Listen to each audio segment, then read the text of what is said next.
we present the Unbound Sketchbook, written by Gareth Johnson, Brian Murray, Dario Knight and Matthew Doherty. Volume 3.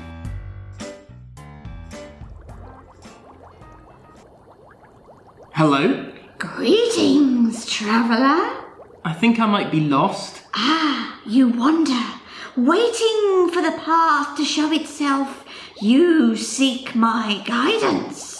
Sorry, you are... I am the keeper of secrets, mistress of the occult, guardian of that which was hidden. Right, I was hoping for a name. My name is not important. No, I didn't think it was. It's just... Well, I can't really call you Scary Woman. I'm Peter, by the way. Silence, traveller. I literally just told you my name was Peter. Silence! You seek the forbidden tome? The what? Behold! The Unbound Sketchbook. Witness its power. I'm not sure I understand. Listen! Do you remember when a chocolate bar would only cost 30p? And you could buy some sweets, some crisps, and you'd have change for the bus. And you'd buy it from a nice local shop, not one of those corporate monstrosities. And there was a real sense of community. And there were fewer foreigners everywhere. Steve? What the hell? I'm so sorry, everyone. Not that last one. What?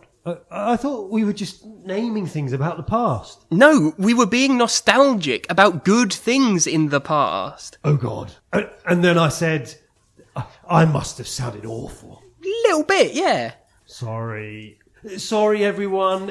Okay, let's go again. And children's television was calm and educational.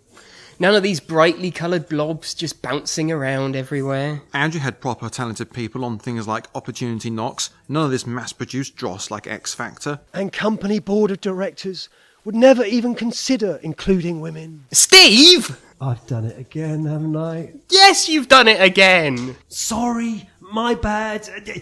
Let's pick it back up. And do you remember when the countryside was the countryside before all the cities expanded? And people still had proper respect for the royal family. And Comrade Stalin was promoting the rise of communism. Those were the days. Wow! It was like the sketch came to life right out of the page. Now you understand the power of the forbidden tome. Can it do more? Behold! Good evening, everyone. My name is Inspector Murder, and I'm here to inspect a murder. I will be aided in this task by my assistant, Nicole de Perps. Evening. Nicole, that's a very French-sounding name you have there. Yes, it is, sir. Indeed it is. And yet, you do not seem to have a hilarious comedy French accent. No, sir. No, I do not. My parents were French, and I was named by them, but they both tragically died in a non-specific incident. And I was sent to live with my estranged uncle in Wales. And yet you do not seem to have a hilarious comedy Welsh accent. That's quite correct, sir. As my estranged uncle tragically died at the shock of having a small child turn up out of the blue asking him to live with him. And so I was taken in by my adoptive parents, the Giovanni family. Right. And what accent did they speak with exactly? That's not important. You know, I'm starting to think that your lack of a comedy French accent has less to do with a tragic and convoluted backstory, and more to do with the fact that you cannot do a hilarious comedy French accent. I couldn't possibly comment. And that, although we have many people in the cast capable of doing a very good French accent, you're such a prima donna that you insisted on playing the part of Nicole anyway. Don't know what you're talking about. Anyway, we should get on with solving the murder. Right, well... Wait. Do carry on, Nicole. Right, well, I was just saying we should probably interview Miss Taken. She's a witness. Who's mistaken? Well, not me, I hope. She's definitely a witness. Susan Taken. She saw the Murder! She saw the murder? Yes, she saw the murder. Oh, come on, where's my sound effect? Ugh. I understand you wanted to talk to me, Inspector? That's correct, miss. I suppose it's about the murder. Oh, come on. Well, as it happens, I overheard Victor Timothy. Poor victim. Quite. I overheard him having a rather strange conversation shortly before he died. What did he say? He said... I think I've been murdered! I know that's what he probably said after being murdered. But what did he say before being murdered? I've been shot! No, the victim was stabbed, not shot. Help me! So wait, he said Help me! before or after he was stabbed? I'm dying! So he was dying. Maybe it was a mercy killing. I feel like we're missing something here, sir. Wait a second. Susan? Susan! She's been killed! Sorry, she's been murdered! Will Inspector Murder catch the killer before he kills another witness? Will Nicole de Perps eventually flip and punch the sound technician? Will these characters turn up again in a future episode? Find out the answer to some, all, or none of these questions in the next mildly diverting adventure of Inspector Murder. Pass me that eye of newt. Okay, And that frog's tongue. there you are. And those rats' tails. Are you casting a spell? No, I'm making a sandwich. Do you want one? Oh, God! Ugh, no! Shall we have another sketch? I think I'm gonna be sick. We've been in this car for ages, Gov. 6 hours and 45 minutes to be exact. What's the target doing now? According to my notes, woke up 8:15, went to toilet, 8:55, had breakfast, 9:20 moved to front room, 11:30... You better make a move soon. I need a leak myself. Oh, I think I can see him through the living room curtains. Put the binoculars down! You look like an amateur! Just remember your training. Are you ready? Yeah. Seriously, you'll have less than a minute while he goes round the back to put the bins out. Hang on. He's moving. That's him now.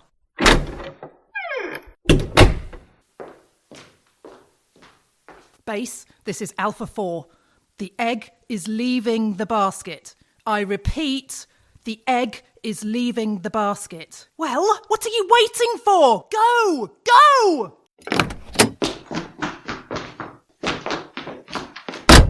Did you do it? Were you seen? I don't think so. Were you compromised? No. I mean, well, I don't think so. I'm not sure. Oh my God. Base, we may have been compromised. I didn't say that. We're not paid enough for this shit. Let's get out of here.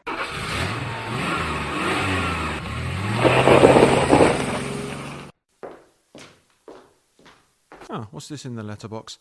While you were out, we tried to deliver a parcel. To collect it, please come down to the... Oh, for Christ's sake! Yeah, it turns out I was sick. Do not defoul this ground. Well, don't make any more sandwiches then. Pardon me? R? What do you mean, R, you scurvy land-loving swab? Are you trying to steal my accent? You don't know what you're talking about, my nautical friend. This here's a farmer's accent. Always has been, Always will be. This be a pirate's accent. No, this is a farmer's accent. We'll see about that. I'll challenge you to a duel. I accept.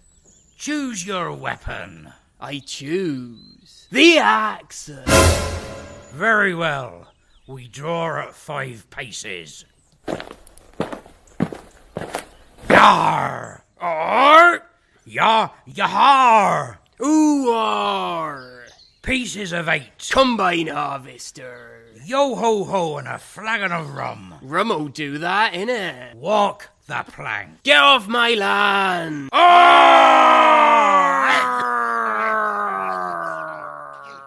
And the winner of the duel is... the farmer! How do you feel? I'm just delighted to have proven once and for all that this accent truly does belong to farmers. This isn't just a victory for me, but a victory for farmers everywhere, including the ones who aren't even from the West Country, who obviously don't speak anything like this. And you, pirate? Well, obviously, I'm disappointed to have lost the accent, but I suppose we've just got to accept the result and move on. I'm sure using this new accent, we'll be just as able to strike fear into the hearts of our enemies. Yeah. Or... what's this page mean? Who's Professor Chaos? I'm glad you asked. Right. How do I get this communicator working? Right. Hello? Hello? You're through to literally all the important people at the United Nations. Who is this? Greetings. I am Professor Chaos. Yeah, and as you are no doubt aware, I am in possession of Hello? Right. For I am in possession of the Omega device. Hello? Sorry, I think I'm in the wrong room. As I was saying, I, Professor Chaos, am in possession of the... Professor Chaos! Ach Gott und Himmel. Hold on a second. Yes, I am Professor Chaos. Can't you see I'm busy issuing my demands to the world leaders here, you Dummkopf? Oh, Lorks, I hope I haven't upset the boss on my first day. I'm the new henchman, you see. Well, the new temp henchman, but it's open, yeah? You incompetent Scheißenblechen! Get out of my sight! Yes, sir. Oh, this isn't going very well. I hope I don't get fired. Right. Now, where was I? Ah, yes. For I have the Omega device targeted at every major city in Europe and ready to fire at my command. Yeah, well, may you gasp. And I will fire it if you do not... Sorry, me again. Mein Gott, what is it now? Sorry to bother you, Mr. Chaos. Professor Chaos! Right, sorry to bother you, Mr. Professor Chaos. But the agency told me to report to the overseer, but I can't find him anywhere. Do you know where he is? He's down that corridor, first door on the left. Tell him to give you the special induction.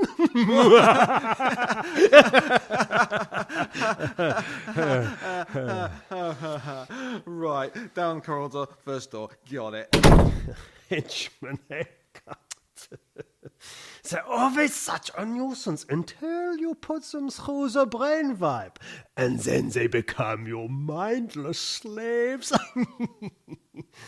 We know what you mean. It's exactly the same with the civil servants. Yeah. Anyway, enough distractions. Down to business. The Omega device will be fired unless you take the following actions. Number 1. Hello, just one thing. Did you say the first door on the left or the first door on the right? Scheißenfrank. Tell me who didn't open the door on the right. You fool, Professor Chaos. You should never have told your henchman to open the door to my cell. Now I, Agent Indigo, have the deactivation codes to your Omega device, and I'm going to foil your evil plans. Curses! Henchmen, after him! Does that include me? Yes, it includes you, and I hope he shoots you. Everything all right? Yes, everything's fine.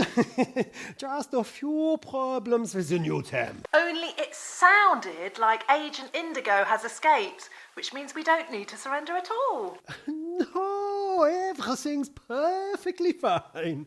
There's no way Agent Indigo can get past the entry lasers, so he won't get very far. Mr. Chaos, just one thing. I hope you don't mind, but the agency gave me the codes to turn off the entry lasers when I arrived. I'm not entirely sure how to turn them back on. Could someone show me how to do that? Oh, no matter. My attack dogs will hunt him down before he can get to the missile rooms. Oh, about the dogs. They kept attacking me when I arrived, so the guards had to sedate them. Don't worry, though. They'll be fine tomorrow. This is intolerable. But no matter. The death ray at the entrance to the missile rooms will deal with him. About the death ray. What? Oh, nothing. Well, actually, when I arrived, I did sort of accidentally hit the reverse polarity switch. You incompetent fool! That means Agent Indigo is about to wake up an unstoppable hero. The only way I'll be able to defeat him is if I get shot by the ray myself.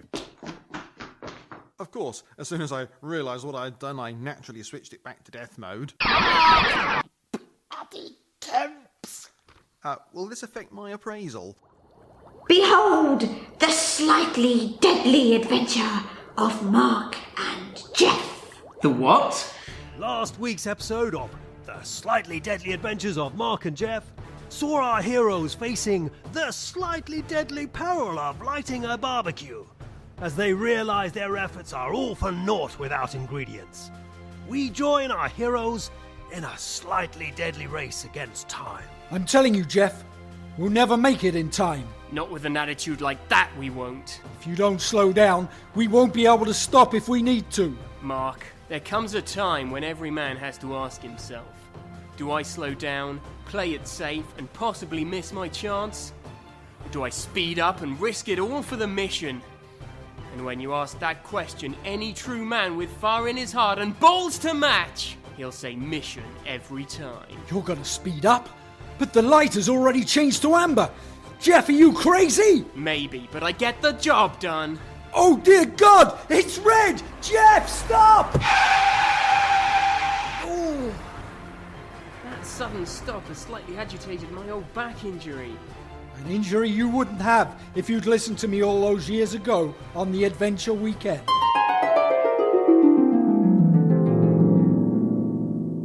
Hey Jeff, I'm not sure that zip wire harness is properly secured. It'll be fine. Are you sure we shouldn't wait for someone? We're on an adventure weekend, Mark. Where's your sense of adventure? Just after my sense of safety, where it should be. Safety's for losers, Mark. Damn it, Mark. Be careful how many times you play that card or you'll wear it out. I'm just saying, Jeff, sometimes safety is for winners. Look, it's gone green. Let's go. A few moments later, our heroes arrive at their destination, battered, bruised, and with tempers raised, but ultimately alive. Okay, we've arrived. But how do we get in? Isn't it obvious? It says right there, car park entrance. Let's go.